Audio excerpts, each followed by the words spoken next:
Hindi naman buong maghapon ay nakaharap na lang tayo lagi dito. May mga time talaga na minsan sinasabi ko mamaya lang kasi katulad niya nakaharap ako sa inyo para entertaining kayo, picture, interview para sa mga tanong. Pero yung mga tao kasi minsan na hindi ko mapagbigyan dahil iba may negosyo ako eh. Katulad ngayon, after nito, doon ako, may darating na magpa-picture. Picture lang sabi ko tama na mamaya na, pag na videohan, i-upload, ang sama na natin ko, di ba? Attitude, iba na ugali, iba na. Ayun, wala na akong pakialam kasi out na of my control yun. So, karapatan nyo yan eh. Basta ako sinasabi ko sa inyo, mas priority sa akin yung business ko. Yes, yan lang. Pero may time ka rin na minsan hindi ka rin nagpapapicture dahil suprada ka. Totoo ba yan? Totoo ba yan? Nangyayari po yan talaga.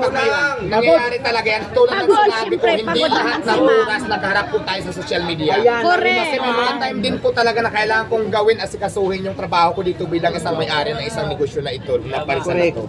So ngayon, hindi man siguro na papagbigyan, nangyayari naman yung pero, di ba? Sabi ko may oras ng interview, may oras ng picture-picture. Bigyan nun din naman ako ng time para mapatrabaho. Yes, ayan.